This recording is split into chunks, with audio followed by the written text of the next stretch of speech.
जी। Hello.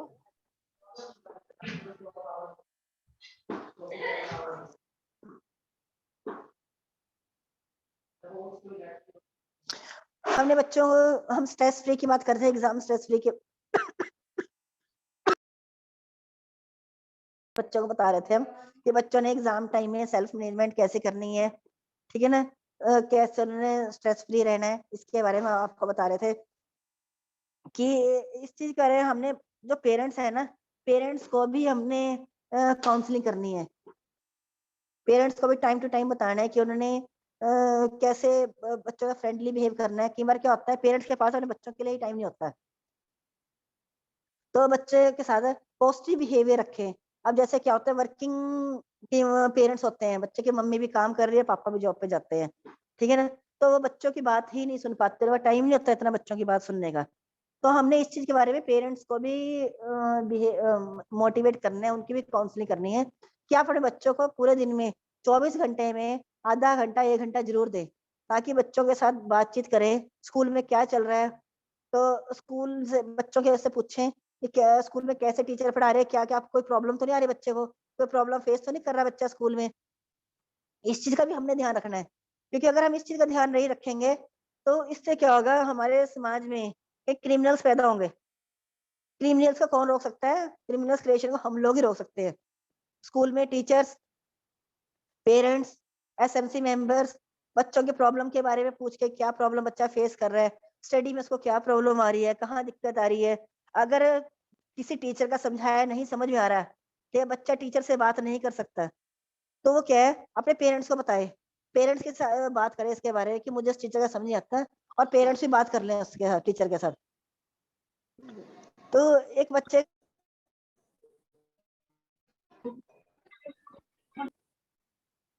कि network से, internet से देखना शुरू कर देते हैं मटेरियल, तो इंटरनेट पे कई तरह की चीजें आती हैं, तो ना कि बच्चा सिर्फ स्टडी से रिलेटेड देखे, ऐसा ना कि वो गलत चीजें उस पर देखना शुरू कर दे। इस चीज को भी हम लोगों ने रोकना है। तो कैसे रोकेंगे हम बच्चे को? उसके साथ फ्रेंडली बिहेव करके, ये बहुत ज्यादा जरूरी है हमारे लिए। बच्चे को डिसीजन मेकिंग के बारे में बताना है, बेटा अगर आपको लगता है कि किसी तरह को डिसीजन लेने में आपको कोई प्रॉब्लम आ रही है, ठीक है ना, कोई चैप्टर नहीं समझ में आ रहा, आप फ्रेंड से पूछ सकते हो, टीचर से पूछ सकते हो, ठीक है। ये डिसीजन मेकिंग हमने बच्चों को सिखाना है। बच्चे में हमने जैसे कहते हो सेल्फ अवेयरनेस जगानी है, आत्म सम्मान बच्चे के अंदर, हमने सेल्फ कॉन्फिडेंस जगाना बच्चे के अंदर। तो वो हम कैसे जगा सकते हैं? टाइम टू टाइम काउंसलिंग करके, मेडिटेशन करवा के, बच्चों के फ्रेंडली बिहेवियर करके, या आप बाहर से भी किसी को बुला सकते हैं। और हमारे स्कूल्स में एक चीज हो रहा है बच्चों को स्ट्रेस फ्री करने के, क्या हो रहा है कि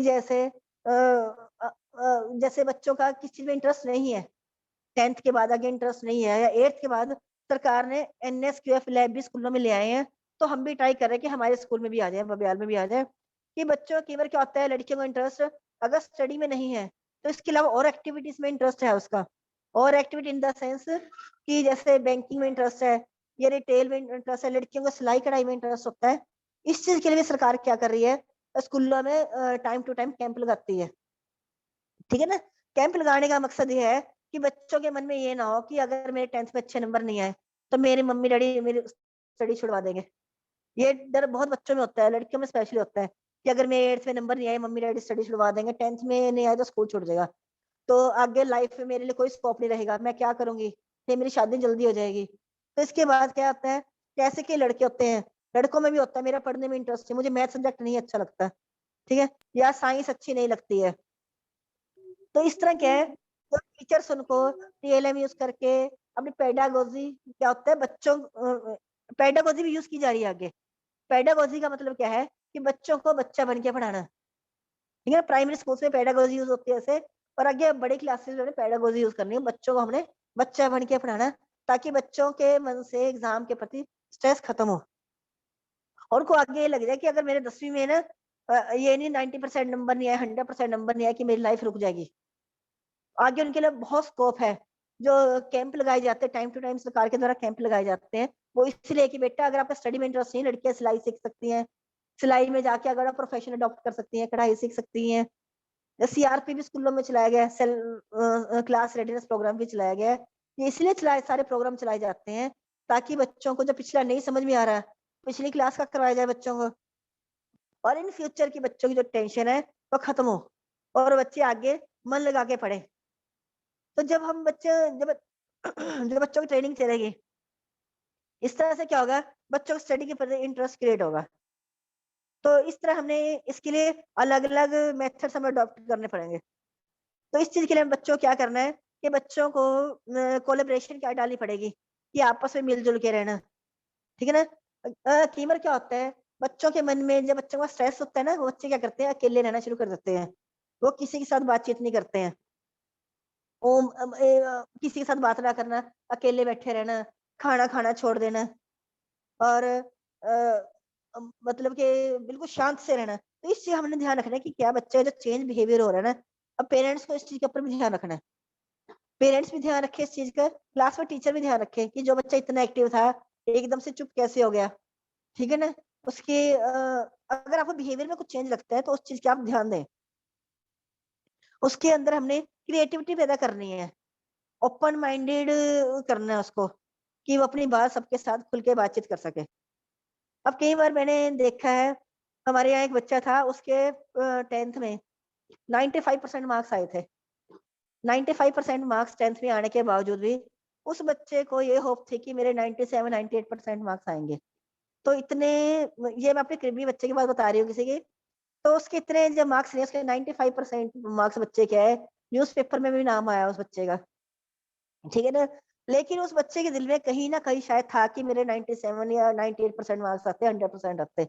तो उस बच्चे का क्या हुआ कि उस बच्चे को बुखार रहना शुरू हो गया, वो चुपचाप रहना शुरू हो गया, उसने बोलना बंद कर दिया बच्चों के साथ। उसके बाद सबने हम पूरी सारी फैमिली ने काउंसलिंग की। तो उसको ये रहने लगे मेरी पेन होनी शुरू हो गया है, मेरे को बुखार हो रहा है, मुझे अकेले को बुखार क्यों हो रहा है? मेरे साथ ही ऐसा क्यों होता है? तो क्योंकि स्ट्रेस था उसको कि मेरे इतने नंबर आने चाहिए थे, इतने नंबर 95% ही क्यों आए हैं? इस वजह से क्या हुआ उसको, तो उसके साइको प्रॉब्लम हो गई उसको।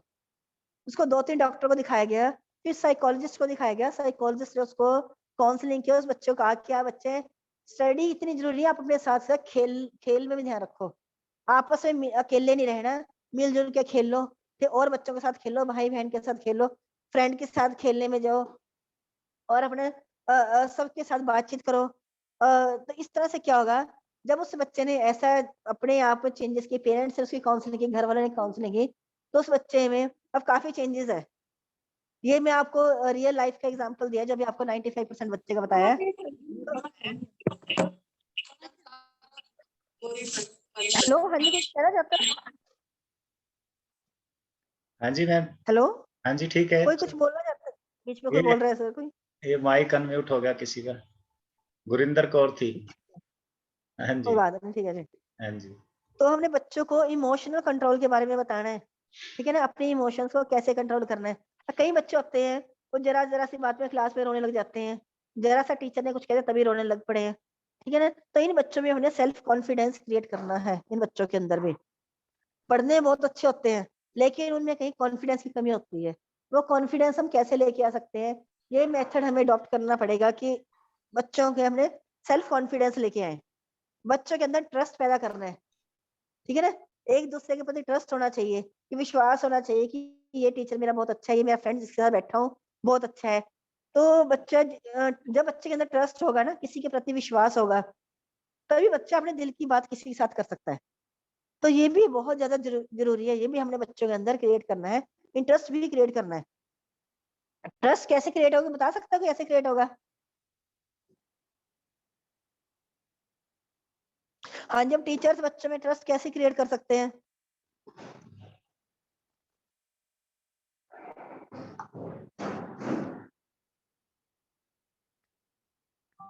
हेलो, हाँ जी। हाँ जी, कोई शेयर करना चाहेगा? टीचर और स्टूडेंट के बीच ट्रस्ट कैसे बिल्ड अप किया जाए? How can we create a trust between a teacher and students? Anybody please share something? Baljeet बच्चे को को एप्रिशिएट करके सर। Wonderful, right. एप्रिशिएट करेंगे बार-बार बच्चे को तो वो ओपन अप होगा। वेरी गुड, कोई और? देखो, एक चीज़ मैं आपसे कहना चाहूँगी सबसे, हमारी परसों भी ट्रेनिंग चली है, पूरा दिन चली है 2:30 बजे तक। और आज भी चल रही है। सर ने कितना अच्छा बताया, कितना डीपली बताया है। वो हमारे फर्स्ट एड से भी आए थे, डॉक्टर हंसराज जी और एडवोकेट आई थी। इस सर ने बताया, मैंने बताया। तो हमें चाहते हैं कि आप लोग भी अपने सजेशंस बीच बीच में देते रहें। नहीं तो ऐसा लगता है कि मैं बोल रही हूँ, शायद कोई अपना ध्यान नहीं दे रहा, और सर बोल रहे हैं। सर ने कितना अच्छा बताया, कितनी पीपीटी शेयर की, कितना कुछ बताया। तो ऐसा लगता है सब क्लास में होते हैं ना, क्लास में टीचर बोली जा रहा है, बोली जा रहा है, बच्चे अपनी इंटरेस्ट नहीं लेते, वो ऐसी फीलिंग आती है। तो हम चाहते हैं सभी टीचर्स भी अपने सजेशंस अपने बीच में कुछ दें, अपने राय भी दें, ठीक है ना। जो कुछ आपसे पूछा जाता है, अपने एक्सपीरियंस भी शेयर करें बीच बीच में, ताकि जो टीच करवा रहा है, सर बोल रहे हैं या मैं बोल रही हूँ, बाहर से कोई थोड़ी देर में आपके पास क्राइम साइबर क्राइम सेल से, साइबर सेल से भी आएंगे, वो भी आपको बताएंगे। तो जब तक आप अपनी क्वेरी नहीं करोगे या अपने सजेशंस दोगे, डिसीजन दोगे अपने, तो इस तरह तो मजा नहीं आता काम करने का। हम भी चाहेंगे आप लोग भी बीच में अपने अपने सजेशन बीच में देते रहें, अपने मीटिंग का एक्सपीरियंस शेयर करते रहें। मीटिंग्स का उद्देश्य यही है कि बहुत सारे माइंड्स मिलकर इकट्ठे बैठें और किसी एक विषय पर जानकारी शेयर करें आपस में, ताकि हम अच्छे से अपने को अपडेट कर सकें किसी टॉपिक से रिलेशन में। So anybody please, if you have something to say about this topic, you can share it. You will be appreciated highly. This is orientation program, not a training. Sir ने difference भी बताया था ना उस दिन, training और orientation में क्या डिफरेंस है, सर ने उस दिन बताया भी था क्या जी। डिफरेंस होता है। तो हमारे क्या है, ओरिएंटेशन मीन्स हम अपने आप को अपडेट करें। हो सकता है कि आपकी तरफ से कुछ अच्छे सजेशन हमारे पास आ जाएं, जो कि हम आगे फील्ड में और अच्छे बता सकें। कोई टीचर, हमारे इतने सारे स्टार टीचर भी बीच में बैठे हुए हैं, वो भी अपने सजेशंस बता सकते हैं बीच में।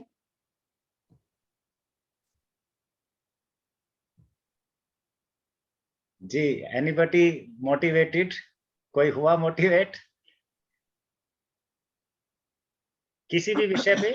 जरूरी नहीं इसी विषय पे, अपने सेफ्टी एंड सिक्योरिटी तो बहुत वास्ट एक टॉपिक है, डिफरेंट इसके डायमेंशंस हैं। You can share anyone.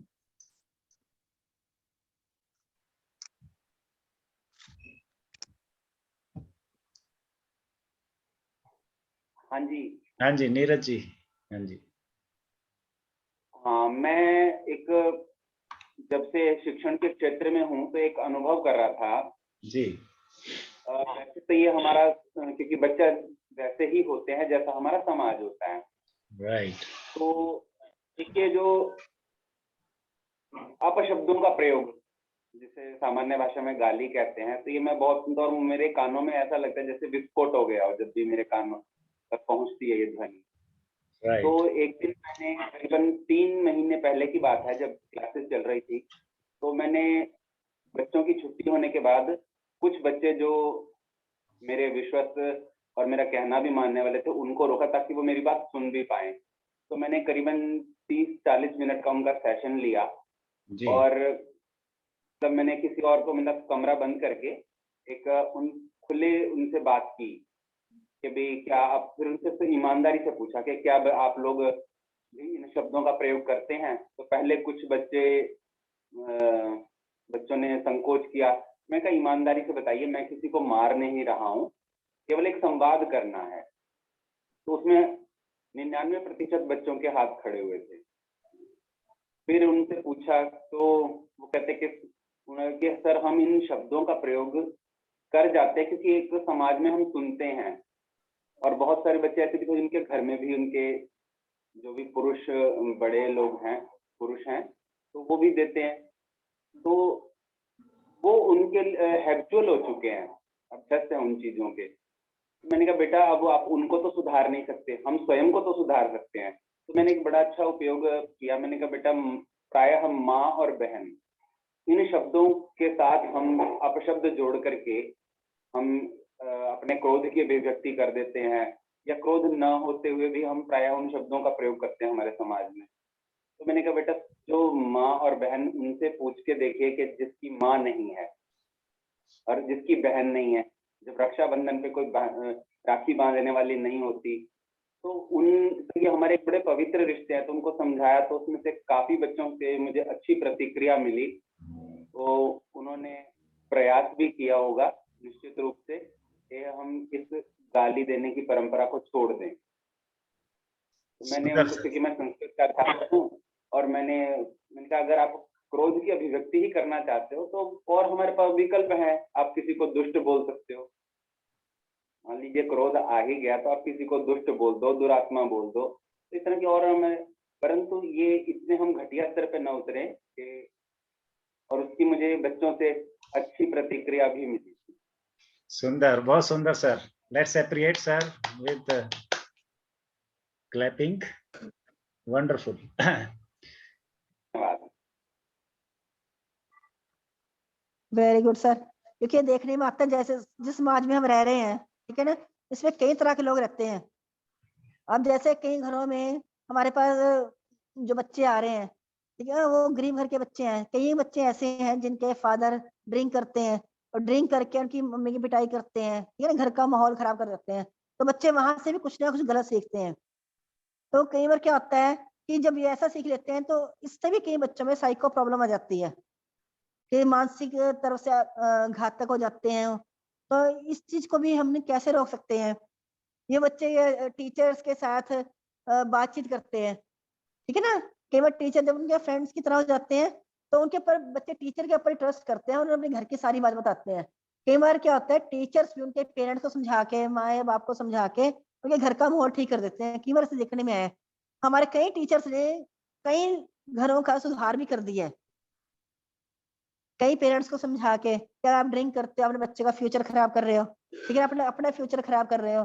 अब आपके घर का क्या माहौल होगा, आपके बच्चे क्या करेंगे, ठीक है ना। और हम बच्चों को ये भी कह सकते हैं कई पेरेंट्स को कि जैसे गरीब घरों के बच्चे बताया मैंने कि उनके पेरेंट्स को वो कहते हैं कि हम तो झोपड़ी में रहते हैं या गरीब हैं, तो हमारे बच्चे क्या करेंगे, हमारे बच्चे कुछ नहीं कर सकते। एक दिहाड़ीदार का बच्चा दिहाड़ी ही करेगा, ठीक है ना। एक लेडी घरों में बर्तन साफ करी तो उसके बच्चे बर्तन ही साफ करेंगे, लेकिन ऐसा नहीं है। हम इस चीज के बारे में इनको पेरेंट्स को इनकरेज कर सकते हैं। अभी आपने देखा होगा, थोड़े दिन पहले न्यूज़पेपर में आया था, एक मजदूर का बेटा आईएएस ऑफिसर बन गया और एक लड़की जिसके जो झुग्गी झोपड़ी में रहती थी, ठीक है ना, झुग्गी झोपड़ी में रहने के बावजूद उसके पेरेंट्स, फादर उसके रिक्शा चलाते थे, मदर उसके घरों में काम करती थी। तो उसके जो पेरेंट्स हैं, पेरेंट्स की मेहनत कह दो, बच्चे की स्टडी में लगन थी, टीचर की कोऑपरेशन थी, पेरेंट्स की कोऑपरेशन थी, तो वो आईएएस ऑफिसर बन गए। तो ऐसे एग्जांपल्स दे दे के भी हम बच्चों को मोटिवेट कर सकते हैं पढ़ने के लिए। और पेरेंट्स को भी हम काउंसलिंग करके समझा सकते हैं कि ये बच्चों को आपने कैसे पढ़ने के लिए इनकरेज करना है, कैसे इनके अंदर पढ़ने इंटरेस्ट क्रिएट करना है। ये काम हम लोग ही कर सकते हैं।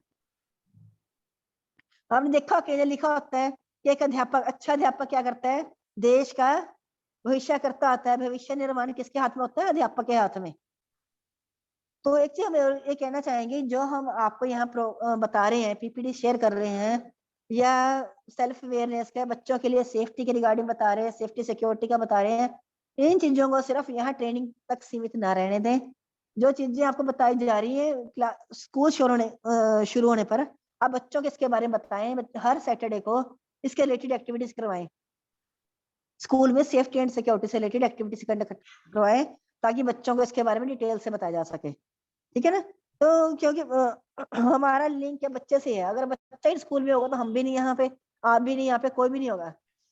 तो बच्चों का ध्यान हमने रखना है, तो किस तरह से रखना है उसी के रिलेटेड ही हमारी ये ट्रेनिंग कंडक्ट करवाई जाए सारे के सारे।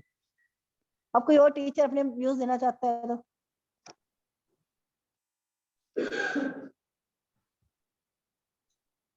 जी, is there someone to share something? अगर नहीं तो फिर हम 15 मिनट का ब्रेक ले लेते हैं, टी ब्रेक, और उसके बाद नेक्स्ट सेशन शुरू करें। अगर है तो कोई शेयर करे प्लीज। जी सर, जी सर, वेलकम।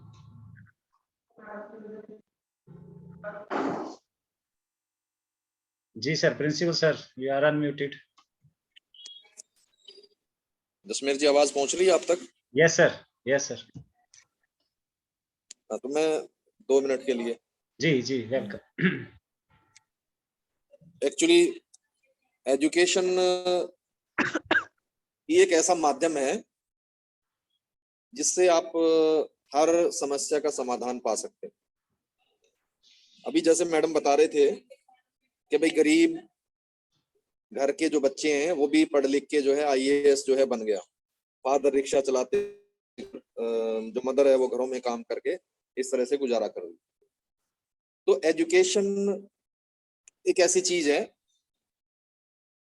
जो किसी जाति या धर्म, मजहब या इस तरह से कोई ये नहीं है कि पर्टिकुलर किसी जाति के या अमीर लोग ही जो है उसमें एजुकेशन प्राप्त कर सकते हैं। ये ओपन फील्ड है सबके लिए, तो कोई भी इसमें आगे बढ़ सकता है। और जो फाइनेंशियल जो स्थिति है अपनी, वो अच्छी शिक्षा ग्रहण करके हम उसको बदल सकते हैं, स्थिति को बदल सकते हैं। तो हम बच्चों को अवश्य ही मोटिवेट करें, उनको समझाएं कि सभी समस्याओं का जो समाधान है वो एक क्वालिटी एजुकेशन है। अगर बच्चों को अच्छी शिक्षा मिलेगी तो निस्संदेह उनका जो व्यक्तिगत जो फायदा है वो तो है ही है, इसके साथ साथ समाज को भी जो पढ़े लिखे सुशिक्षित जो नागरिक हैं वो मिलेंगे। और नेचुरल है कि किसी देश में, किसी समाज में अगर नागरिक अच्छे हैं तो एक सुखद और अच्छे समाज का जो निर्माण है वो किया जा सकता है। उस समाज की जो भी समस्याएं हैं उनसे निपटने में काफी आसानी रहती है अगर लोग पढ़े लिखे हैं। पढ़े लिखे होने का मतलब ये नहीं है कि आपने अच्छे मार्क्स ले लिए, बड़ी बड़ी डिग्रीज जो हैं वो आपने ले ली हैं। क्वालिटी एजुकेशन या अगर शिक्षा की सही मायने में बात की जाए तो वो है बच्चों में अच्छी समझ विकसित करना विषयों के प्रति, चाहे वो किसी भी तरह के विषय हैं, चाहे वो सामाजिक समस्याएं हैं, चाहे वो आर्थिक समस्याएं हैं, किसी भी तरह की समस्याएं हैं, उनके प्रति जो अच्छी समझ है। मैं यही मानता हूं कि सही मायने में शिक्षित वही है जिसके चाहे मार्क्स कम आ गए हैं लेकिन उसे पता है कि भाई टॉफी खा के या कोई भी चॉकलेट खा के या कोई भी चीज हम खाते हैं, वो जो रैपर है उसको कहाँ डालना है, जिसको ये पता है, मैं मानता हूं कि वो शिक्षित है।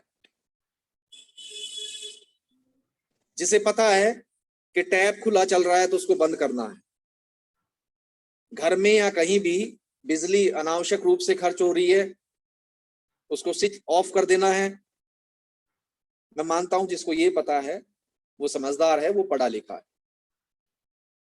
तो सही मायने में शिक्षित व्यक्ति वही है जिसके अंदर समझ है, जिसके अंदर डूज एंड डोंट्स की समझ है कि भी क्या करना चाहिए और क्या नहीं करना चाहिए, और जो इनके ऊपर, इन चीजों के ऊपर अमल भी करता हो।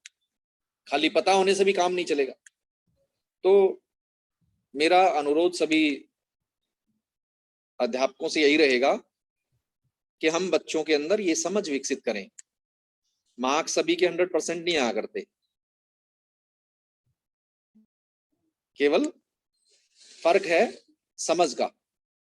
एक बच्चा 60% नंबर लेके भी सफल हो जाता है अपने जीवन में, अच्छी जॉब उसको मिल जाती है। कुछ बच्चे 90+ लाने के बाद भी सफल नहीं हो पाते। Of course. तो ये फर्क है कि लगातार हम बच्चों को प्रेरित करें कि वो मेहनत करें, और एक जो अंधी दौड़ है ज्यादा से ज्यादा मार्क्स लेने की, उसको हमने बढ़ावा नहीं देना। हमने बच्चों को समझाना है कि आप